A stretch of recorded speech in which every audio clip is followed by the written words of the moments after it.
오늘 유대 여호사밧 왕에 대한 말씀을 나누고자 하는데, 여호사밧 왕을 통해서 왜 하나님께서 사랑이시고 소망이신지의 말씀을 나누고자 합니다.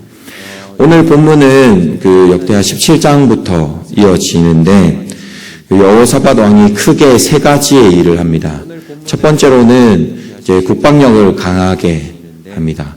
그리고 두 번째로는 자신을 구별하여서 바알에게 절하지 아니하고 여호와의 계명을 지키는 모습을 보이게 됩니다. 그리고 세 번째로는 그 말씀으로 온 유대를 양육하게 됩니다. 산당과 아세라 목상을 찍어버리고, 그리고 그 주변에 있던 이제 그 지도자들에게 율법책을 통하여서 온 유대 백성을 가르치기 시작합니다. 오늘 17장 말씀을 성경책을 한번 보실까요? 17장 1절부터 9절 말씀인데, 한번 천천히 보겠습니다. 아사의 아들 여호사밧이 대신하여 왕이 되므로 스스로 강하게 하여 이스라엘을 방어하되, 2절입니다. 17장 2절. 유다 모든 견고한 성읍에 군대를 주둔시키고, 또 유다 땅과 그의 아버지 아사가 정복한 에브라임 성읍들의 영문을 두었더라. 그렇죠? 그다음에 여호와께서 여호사밧과 함께 하셨으니 이는 그가 그의 조상 다윗의 처음 길로 행하여 바알들에게 구하지 아니하고 오직 그의 아버지 하나님께 구하며 그의 계명을 행하고 이스라엘 행위를 따르지 아니하였으며, 여기서 이스라엘은 이제 가나안 신앙을 뜻합니다. 그러므로 여호와께서 나라를 그의 손에 견고하게 하심에 유다 무리가 여호사밧에게 예물을 드렸으므로 그가 부귀와 영광을 크게 떨쳤더라. 그가 전심으로 여호와께 길을 걸어 산당과 아세라 목상들도 유다에서 제거하였더라. 그가 왕에 있은 지 3년에 그의 방백들 쭉 이제 이름이 나오고, 9절을 보시면 이제 지도자들의 이름입니다. 9절을 보시면 그들이 여호와의 율법책을 가지고 유다에서 가르치되 그 모든 유다 성읍들로 두루 다니며 백성들을 가르쳤더라. 이 세 가지의 일을 하게 되는데, 그래서 이제 이후에 하나님께서 하나님 보시기에 얼마나 예뻤겠습니까? 하나님께서 어마어마한 은혜를 부어주십니다. 여호사밧 왕의 이름을 주변 나라 국가에 두렵게 만드십니다. 그래서 전쟁이 없게 되고, 심지어는 이 근동의 악동 블레셋도 그 여호사밧 왕에게 조공을 바치게 됩니다. 뿐만 아니라 이제 들어오는 막강한 세금을 통하여서 그 성읍들을 견고히 쌓게 되고 국고성도 짓게 되고, 뿐만 아니라 이제 그런 튼튼한 건물뿐만 아니라 용사들이 모이기 시작합니다. 한 몇만 명 정도 모였을까요?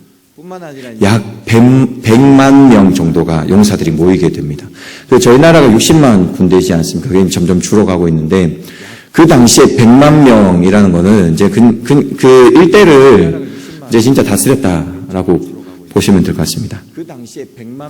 사랑하는 여러분, 우리가 그 대가를 바라는 것은 아니지만 여호사밧처럼 한 번은 하나님 앞에 온전히 살려고 노력은 한번 해봐야 되지 않겠습니까? 개인적인 신앙의 개혁을 꿈꾸시길 바라겠습니다. 우리는 개혁주의 신앙의 후예들입니다. 개혁주의라는 것은 교회는 계속해서 개혁되어야 가야 한다는 것인데, 그 개혁은 교회를 말하는데 그 교회의 첫 번째는 우리를 말합니다. 그 공동체를 말하는 것이 아니라 교회의 첫 번째는 우리입니다. 우리를 계속해서 개혁해 가야 하는 것입니다. 그리스도인의 삶은 안정된 삶을 추구하지 않습니다. 안정된 삶이 잘 살고 있다는 것은 세상의 속삭임입니다. 우리는 그리스도인은 호수가 되는 것이 아니라 흐르는 냇가가 되어야 됩니다. 그래서 바다를 향해서 하나님으로 늘 향해서 나아가는 것입니다. 그게 그리스도인의 삶입니다. 하나님 앞에서 온전히 살아가려고 몸부림치시기를 바라겠습니다. 여호사밧 왕이 자신의 나라를 위해서 그 군대를 두고 굳건히 성벽을 쌓고 한 일이 있었습니다. 이를 따라서 우리도 기도로서 성벽을 좀 쌓았으면 좋겠습니다. 잃어버린 기도의 자리가 있다면 기도의 자리에 나아가셔서 기도하는 삶이 되기를 축복합니다. 새벽 기도회가 매일 있습니다. 새벽이 힘드시면 감사한 것 중에 한 가지가 기도회가 많이 생겼습니다. 월요 기도회가 생겼고요. 화요일 날 중보 기도회가 있습니다. 수요 기도회가 늘 있었고 금요 기도회가 또 생겼습니다. 새벽이 힘드시면 저녁이라도 오셔서 기도회 자리를 채우시길 바라겠습니다. 월요 기도회 같은 경우에는 이제 한 7분에서 10분 정도 온다라는 얘기를 들었습니다. 약간 목마릅니다. 네, 새벽을 깨우시는 분들은 늘 새벽을 깨우시고 또한 함께 월요일 날 저녁에라도 오셔서 같이 이 기도의 자리를 채우시길 바라고 기도로서 우리의 굳건한 성을 좀 쌓으시길 바라고 바라올 건데 또한 자녀들을 기도 용사로 세우시길 바라겠습니다. 가정에서도 기도를 통해서 우리의 자녀들이 기도 용사로서 자라는 것을 잘하는 가정들이 있기를 바라겠습니다. 사역을 하면서 이제 좀 그럴 때가 있습니다. 부모님들하고 이야기를 할 때에 자녀들이 기도를 하다가 그 기도의 은혜를 누렸을 때에 그 자녀들이 예전에는 기도하다가 그 은혜를 누렸는데 좀 방황하고 있다 이런 얘기를 들으면 저는 마음에 안심 놓이는 게 있습니다. 뭐냐면 기도의 은혜를 누린 사람은 반드시 돌아오게 됩니다. 기도 속에서 하나님을 만나면 경험하게 되면 그 믿음을 잃어버리지 않습니다. 잠깐 방황할 수는 있습니다. 믿음은 늘 흔들리게 되어 있습니다. 그러나 그 믿음을 잃어버리지는 않습니다.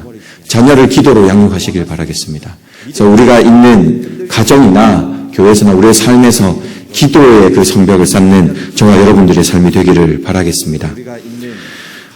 다음으로 여호사밧 왕이 자신을 구별했던 것을 보게 됩니다. 바알에게 절하지 아니하고 여호와 하나님의 계명을 지키며 살려고 했던 모습을 보게 됩니다.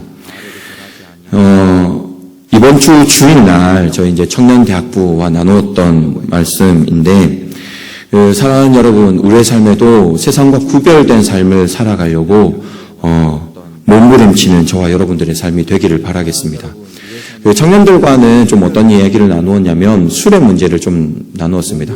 마시고 안 마시고 이것을 좀 떠나서 이제 저희가 신앙이 좀 잘하지 않습니까? 마신다면 이걸 좀 떠나가지고 우리의 삶의 방향, 우리의 삶의 정체성이 어디 있는지를 좀 깊이 깨달았으면 하는데 사도 바울이 젊은 이제 목회자 디모데에게 그의 이제 위장의 문제와 자주 일어나는 이제 건강의 문제 때문에 포도주를 쓰라라고 이렇게 성경에 기록되어 있습니다. 그래서 젊은이들이 이제 국가에서 정한 기준이지 않습니까? 그러니까 중고등학교 때는 못하다가 이제 대학생이 되면 이제 국가가 이제 괜찮다라고 허락을 하니까 마음이 풀어지고 술자리에 가게 되고 그것을 즐거워하고 기도 자리나 예배 자리보다는 이제 그렇게 즐기는 자리로 나가게 되는데, 그때의 이 말씀을 가지고 방패를 쓰는 겁니다. 사도 바울이 그러니까 포도주를 쓰라고 했으니까 술의 문제 마셔도 되지 않느냐. 근데 이 문제는 그 문제를 말하고 있는 것이 아닙니다. 디모데는 젊은 사람이었고 건강한 사람이었지만 젊음에도 불구하고 그 건강을 잃어버리고 계속해서 문제가 생겼습니다. 그런데 문제는 그 특징이 뭐였었냐면 포도주를 쓰지 않는 겁니다. 뭐냐면 하나님 앞에 그래도 자기 나름대로 그러니까 먹고 마시는 문제가 아니라 하나님 앞에 온전한 삶을 살아가려고 하나님 앞에 거룩한 삶을 살아가려고 젊은 목회자로서 그 삶을 살려고 거룩한 모습으로 살아가려고 노력했다는 겁니다. 성경은 그것을 보여주는 것입니다. 우리의 정체성은 여기에 있습니다. 하나님 앞에 거룩한 삶을 살아가려고 노력하는 것입니다. 가정에서나 학교에서나 회사에서나 사업터에서나 하나님은 우리를 예배자로 찾으십니다. 세상에 우리를 두신 것은 세상의 문화를 즐기기 위해서 우리를 두신 것이 아니라 세상의 예배자로 하나님을 전하는 자로 전도자로 우리를 세상에 세우셨다는 것을 기억하시기 바랍니다. 그래서 우리는 거룩한 삶을 추구해야 되고 몸부림치며 피 흘리기까지 싸워가며 우리는 노력하며 거룩한 삶을 하나님 앞에 아름다운 삶을 살아가려고 노력해야 되는 것입니다. 이 정체성을 잃어버려서는 안 됩니다. 여호사밧 왕이 자신을 구별하였습니다. 바알에게 구하지 않고 여호와 하나님의 계명을 행하였습니다. 나의 만족과 나의 유익을 위해서 살아가는 것이 아니라 여호와 앞에서 얼마만큼 여호와 하나님을 기쁘게 할까 그것을 고민하며 살아갔습니다. 우리의 삶의 목표는 여호와 하나님께 있습니다. 여호와 앞에서 얼마만큼 여호와 하나님을 기쁘게 할까 그것을 고민하며 우리의 삶의 목표가 여호와 하나님의 뜻인 줄 믿습니다. 마지막으로 여호사밧 왕이 말씀으로 유대 온 민족을 이제 양육합니다. 산당과 아세라 목상을 이제 찍고 그리고 주변에 있던 지도자들을 온 도시로 보내어서 말씀 율법책을 통해서 가르치기 시작합니다.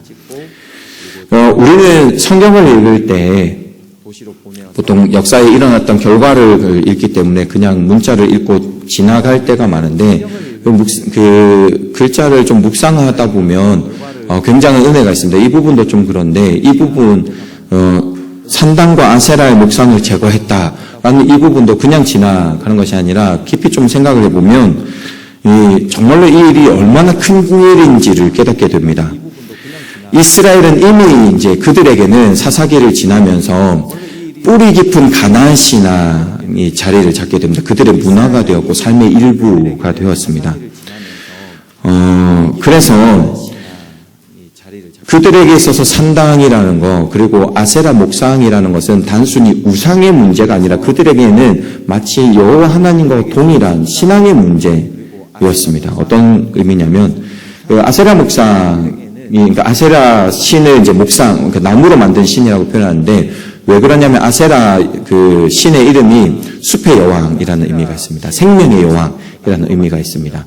그래서 나무로 주로 만들게 되는데 이 나무로 만든 아세라 목상을 보통 가정에 하나씩 가지고 있습니다. 왜냐하면 이 아세라 여왕이 그러니까 생산성과 관련된 그러니까 출산과 관련돼서 은혜를 주는 그런 신이라고 믿었기 때문에 가정에 보통 하나씩 있게 되는데 지금도 저희가 이제 출산의 문제는 생애의 중요한 문제이지 않습니까? 오늘도 출산 소식을 들었는데 아이를 놓는 문제는 굉장히 중요한 문제입니다. 근데 그 당시에 여성에게 영예로운 일은 다산입니다. 자녀를 많이 놓는 것은 그 도시에서 굉장히 여성으로서 우대받는 일이었습니다.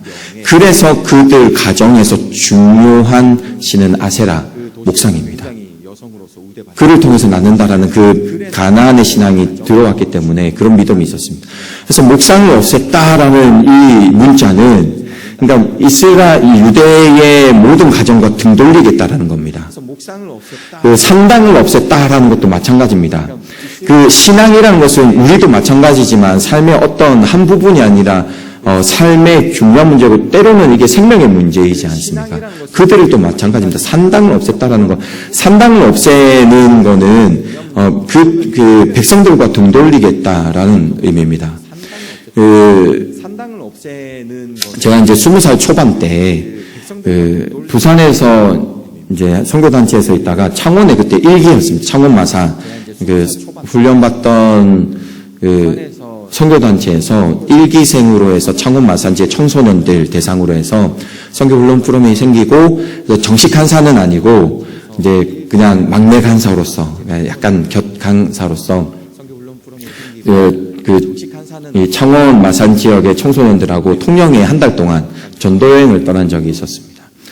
근데 그 전도여행을 떠나게 되는데 보통은 이제 제일 많이 모이는 시간대 그리고 많이 모이는 곳에 가서 이제 복음을 전하고 찬양하고 축복하고 뭐 이런 일들을 했는데 그때가 이제 저녁 때고 광장에 사람들이 많이 모이기 때문에 광장에서 전도 활동을 했는데 그 전에 이제 저희도 신앙에 무장을 해야 되지 않습니까? 그래서 낮에 모여가지고 같이 찬양하고 말씀 보고 같이 기도하고 저녁에 있을 이제 전도 활동에 대해서 도움을 구하고 그렇게 했었습니다. 근데 그 통영의 광장하고 부두하고 같이 있었는데 저는 사실 좀 바닷가와 좀 익숙한 환경이었습니다. 그 양산에서 자랐지만 저희 친척들이 다 남천동 그 광안리 쪽에 다 계셨거든요. 그래서 여름이면 항상 친척들 집에 와가지고 광안리에서 수영하고 또 뭐 그 가족 행사가 있으면 항상 광안리에 오고 걸어서 갈 수 있는 거리였기 때문에 늘 이제 바닷가에 익숙했는데 생각하지 못했다가 그때 이제 그 전도여행 때 딱 보게 된 게 무엇이었냐면 그 부두의 바닷가에 사과가 하나 있는 겁니다. 그래서 웬 바다에 물고기가 아니라 사과가 떠다니는 게 뭐지 이랬는데 알고 보니까 이제 바다에는 사건 사고가 많지 않습니까? 비행기랑 비슷합니다. 바다에서 나는 사고는 생명과 굉장히 연관됐습니다. 바다에서 사고 났다 이러면 사람을 찾는 게 쉽지 않습니다. 근데 그렇기 때문에 가족들이 이제 그 안위에 대한 걱정이 있기 때문에 이제 제사를 지내는 겁니다. 키고, 그리고 제사를 지내고 나서 이제 그 제사 했던 뭐 과일들 뭐 이런 것들을 이제 바다에 뿌리는 겁니다. 그래서 그 해운대에 한 번씩 가시면 양 끝에 가시면 가끔 과일가 떠다니는 거 보실 수 있습니다. 지금도 있습니다. 그러니까 바위 같은 데도 촌농이 있는데 그게 다 제사 지내는 흔적들입니다. 근데 만약을 가상하는 겁니다. 이제 크리스천 대통령이 되어가고 이제는 우리나라는 기독교 국가다. 그런 제사를 다 금합니다. 그리고 또 지금 그 갓바위 이런 데 가면 또 수능 때만 되면 이제 모든 어머니들이 거기 올라가서 기도하지 않습니까? 그러니까 모든 제단과 이런 것을 우리는 금합니다라고 선포했다고 생각해 보십시오. 그냥 데모하는 수준으로 끝났을까요? 온 나라가 소요가 일어나는 겁니다. 이 당시에도 마찬가지입니다. 그 왕은 지지 세력이 필요합니다. 백성이라는 귀족들이 있으면 되지만 귀족들과 반대되는 상황일 때 백성들의 지지 세력이 없으면 왕은 진짜 바지사장 되는 겁니다. 근데 지금 산당과 아세라 목생을 없앴다라는 것은 백성들과 등 돌리겠다라는 겁니다. 그 17장 6절 말씀을 한번 보시겠습니까? 그 가끔씩 그 이제 성경을 읽으시면서 왕들이, 그러니까 유다의 왕들이 하나님 앞에 다윗을 쫓아서 하나님 앞에 온전히 살았지만 그렇지만 산당을 제거하지 못했더라라는 기록들을 많이 보셨을 겁니다. 그러니까 마음은 그렇지만 이 왕들이 그러니까 몰라서 산당을 제거하지 못했을까요? 그 개혁을 시작할 때 왕이 몰랐어도 그 주변에 신하들이 있지 않습니까? 주변에 하나님의 백성들이 있지 않습니까? 산당도 제거해야 되지 않겠습니까? 그 한 명이라도 얘기하지 않았을까요? 못했던 이유는 이게 정치적으로 할 수 없는 지지 세력을 잃어버리는 중대한 일이기 때문에 그렇습니다. 근데 17장 6절 말씀에 보면 그가 여호사밧 왕이 말씀드립니다. 전심으로 여호와의 길을 걸어 산당들과 아세라 목상들도 유다에서 제거했더라. 이 뜻이 뭐냐면 목숨 걸었다는 겁니다. 죽으면 죽으리라 라는 심정으로 산당과 그 목상들을 제거했다는 개혁했다는 겁니다. 내가 왕이 아니더라, 안 되더라도 왕권을 잃어버리더라도 개혁했다라는 말입니다. 우리에게도 이러한 개혁의 은혜가 있기를 바랍니다. 버려야 할 것이 있다면 과감하게 버리시는 저와 여러분들의 삶이 되기를 바라겠습니다. 가방을 깨끗하게 하는 것은 불필요한 것을 버리면 가방은 깨끗해집니다. 가방을 사용해야 되는데 불필요한 것들을 모두 다 버리면 그 가방은 깨끗하게 사용할 수 있습니다. 제가 꿈꾸는 것 중에 한 가지가 버킷리스트 중에 한 가지가 아내에게 이미 허락을 이제 받았습니다. 순례자의 길을 한 달 정도, 그러니까 보통 한 달 정도 걸리더라고요. 한 달 정도. 그 순례자의 길을 한번 걸어보고 싶다. 내 인생에. 근데 조금은 나중에 나이가 더 들면 힘들 것 같고 조금 젊었을 때 한번 가고 싶다. 라는 좀 꿈이 있어가지고 가끔씩 이제 유튜브에서나 순례길 걷는 뭐 이런 영상들 보게 되는데 하나같이 공통된 것이 한 가지가 있습니다. 그게 뭐냐면 처음에는 뭐 이제 이거 필요하고 저거 필요하고 해서 바리바리 다 싸는 겁니다. 그래서 배낭에다가 이거 넣고 저거 넣고 그래서 다 안 들어가니까 매달고 들고 가는데 그 순례자의 길을 걷다 보면 자기가 생각했다라고 생각했던 물품들이 점점 불필요한 겁니다. 그리고 오히려 그게 걷는데 방해가 되고 짐이 되는 겁니다.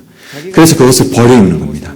버리고 주고 그래서 뿐만 아니라 이제 중간중간에 묵는 숙소에도 이제 자신에게 필요 없는 것들을 두고 나누고 그렇게 가방을 점점 줄여간다라는 것이 대부분 공통된 상황인데 마치 그겁니다. 우리가 하나님 앞에 삶을 살아갈 때에 세상에서 우리가 살려고 필요한 것들 너무 많이 가져가는 것 같습니다.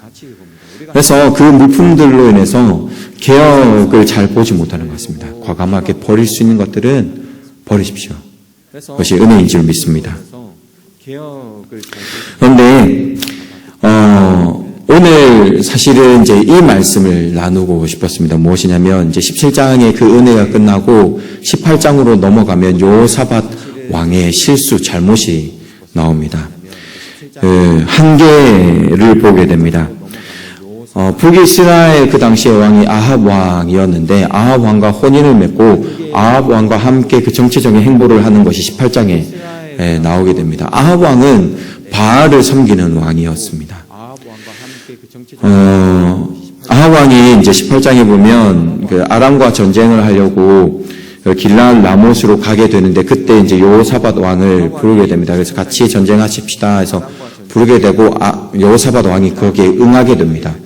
같이 전쟁을 하기 전에 이제 둘이 대화를 나누게 되는데 여호사밧 왕이 그래도 이제 여호와 하나님에 대한 마음이 있었던 것 같습니다. 그래서 전쟁을 하기 전에 여호와 하나님께 물어봐야 되지 않겠습니까? 라고 아합 왕에게 얘기를 하게 되는데 아합 왕이 그래서 선지자 무려 400명을 모으게 됩니다. 부르게 됩니다.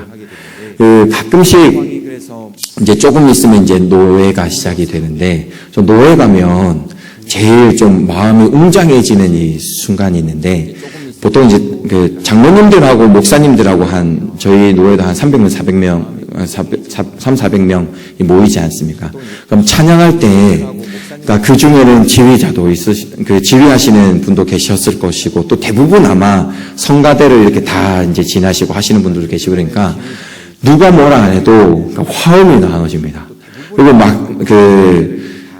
목소리에 웅장함이 있지 않습니까? 남성의 400명 중창단이 찬양한다 생각해보세요. 그래서 노예 때 예배 드릴 때 찬양할 때 막 화음이 나눠서 누구 뭐라 할 것 없이 다 찬양할 때 그때 굉장히 마음이 웅장해집니다. 400명의 그러한 선지자들이 왔습니다. 와가지고 이야기합니다. 올라가십시오. 여호와 하나님께서 승리케 하실 겁니다. 올라가십시오. 라고 얘기합니다. 근데 재밌는 기록이 뭐냐면 여호사밧 왕이 여호와의 선지자에게 물어봅시다. 라고 이야기합니다. 그리고 마가야를 부르게 되는데 이 말이 무슨 말이냐면 이 400명의 이 어마어마한 선지자 그러니까 400명의 믿음의 사람을 부른 게 아니라 선지자를 부른 대표자를 다 부른 겁니다. 이 400명의 선지자가 여호와의 그러니까 성경에는 딱 기록되어 있지 않지만 봤을 때 여호와의 선지자가 아니었던 겁니다. 아합 왕의 아내가 이세벨 여왕인데 아시다시피 갈멜산에서 이세벨 여왕을 따르는 그 바알과 아세라 예 850명의 선지자와 여호와와 이제 누가 진짜 하나님이냐 여호와가 신이냐 아니면 바알과 아세라가 신이냐 누가 진짜 하나님이냐라는 것을 대결했던 것을 기억할 것입니다. 그게 이제 대표적인 아세라 여왕인 이세벨 여왕인데 이 이세벨 여왕의 남편이 아합 왕입니다. 그에게 있었던 선지자 400명은 아마 바알 선지자였을 겁니다. 그래서 이렇게 악한 왕하고 전쟁이 끝나고 돌아왔을 때 성경자를 통하여서 예후를 통하여서 하나님께서 여호사밧 왕을 문책하십니다. 굉장히 엄하게 책망하십니다.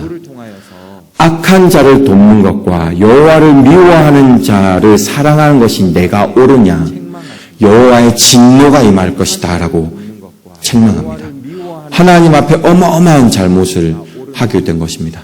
그렇게 개혁하고 그렇게 하나님 앞에 바르게 살아가려고 하는데 여호사밧 왕의 한계를 보게 됩니다. 우리와 비슷하지 않습니까? 근데 제가 드리고 싶은 말씀은 우리가 깨달아야 될 말씀은 우리가 개혁하고 회개하며 돌아서는 신앙을 가져야 되는데 정말 우리가 보아야 될 것은 여호와 하나님의 모습입니다. 그렇게 잘못을 했음에도 불구하고 오늘 이제 우리가 읽었던 본문에서 하나님 앞에 도와달라는 요청을 했을 때 하나님께서는 그 전쟁을 일으키시고 하나님께서 하시고 그들에게 축복하시는 것을 볼 수가 있습니다. 하나님께서는 여호사밧 왕이 개혁할 때에도 온전치 못할 때에도 끝까지 여호사밧 왕과 동행하십니다. 하나님은 여호사밧 왕의 영원한 왕이 되어주십니다. 그가 잘 살 때나 그가 못 살 때나 하나님은 동일하게 그를 사랑하십니다. 자, 여러분, 왜 하나님의 사랑이 힘이 되고 소망이 되시는지 아십니까? 뭘 잘해야 받는 사랑이 아니라서 그렇습니다. 우리 여호와 하나님은 어제나 오늘이나 늘 동일하게 우리를 사랑하십니다. 이 사실이 우리의 삶에 힘이 되기를 소망합니다. 초등부 찬양 중에 실패해도 괜찮아 라는 이런 찬송이 있습니다. 실패해도 들어보셨을 겁니다. 괜찮아, 넘어져도 괜찮아, 피난처 예수님 내 손 잡아주시네. 혼자라도 괜찮아, 부족해도 괜찮아, 주님 내 편에서 새 힘 주시리. 그겁니다. 혼자라도 괜찮아. 우리가 십자가 앞에 나갈 수 있는 것은, 그 힘은, 십자가 앞에 설 수 있는 힘은 우리의 대단함 때문에 거기에 있지 않습니다. 여호와 하나님께서 우리를 불러주시기 때문에 가능한 겁니다. 우리가 잘 살 때나 못 살 때나 늘 여호와 하나님은 십자가 앞으로 우리를 초청하십니다. 그래서 우리는 십자가의 그 은혜를 누리게 되는 겁니다. 그 인자하심은 영원하십니다. 매일매일 바뀌지 않습니다. 제가 성경을 보면서 여러 가지 이해할 수 없는, 논리적으로 이해하지 못하는 그 개념들 중에 한 가지가 영원하다라는 겁니다. 우리는 유한합니다. 영원하지 않습니다. 아침에 마음이 다르고 저녁에 마음이 다르고 1시간에 마음이 다르고, 자녀를 사랑할 때도 아침에는 좋았다가 자녀가 조금 마음을 상하게 하면 변하는 것이 우리의 마음입니다. 우리의 삶에서 동일한 것이 없습니다. 그러나 그것을 다 이해할 수는 없지만 우리가 믿는 것은 동일한 하나님께서 어제나 오늘이나 내일이나 미래나 우리가 죽을 때까지, 그리고 다음 세대 또 다음 세대도 여호와 하나님은 늘 동일하게 우리를 사랑하십니다. 거기에 우리의 삶이 있는 겁니다. 은혜가 있는 겁니다. 자녀들이 답답할 때가 있습니다. 자녀들이라고 늘 사랑스럽지만은 않습니다. 예, 때로는 머리 한 대를 팍 집어먹고 싶을 때가 사실은 많습니다. 때로는이 아니라 하루에 12번도 막, 저희 아이들이 어려서 그렇습니다. 그런데 그렇다고 부모와 자녀와의 관계가 끊어지겠습니까? 아버지는 아버지고 어머니는 어머니입니다. 자녀는 자녀입니다. 근데 더 놀라운 것은 하나님께서는 그러한 부모 자녀의 관계를 넘어서 원수들도 사랑하십니다. 예수님께서 십자가에 못 박히셔서 돌아가신 것은 사랑하는 자들, 내 품에 있는 자들을 위해서 돌아가신 것은 아니라, 보혈을 흘려주신 것이 아니라 원수들을 위해서도 십자가에 못 박히셨다는 것입니다. 예수님의 일주일을 보면 재미난 것이 있습니다. 화요일 날 예수님의 원수였던 사람들, 바리새인들, 사두개인들, 제사장들, 그리고 율법학자들과 굉장한 논쟁을 하십니다. 그리고 그들에게 분노를 쏟아내십니다. 독사의 자식들아라고, 진노가 너에게 임할 것이다라고 예수님께서 그들에게 굉장히 분노하는 모습도 있습니다. 그런데 그들을 위해서 며칠 뒤에 십자가에 못 박히셔서 보혈을 흘리셨습니다. 예수님의 사랑은 단순히 사랑하는 사람을 모으는 것이 아니라 원수를 향해서도 죽으셨고, 어제나 오늘이나 영원히 그 인자하심은 동일하십니다. 그 인자하신 그 사랑이 우리를 살릴 줄 믿습니다. 왜 우리의 하나님 되시냐면 늘 동일하시기 때문에 그렇습니다. 그 하나님으로 인하여서 새 힘을 얻으시는 저와 여러분들의 삶이 되기를 축복합니다.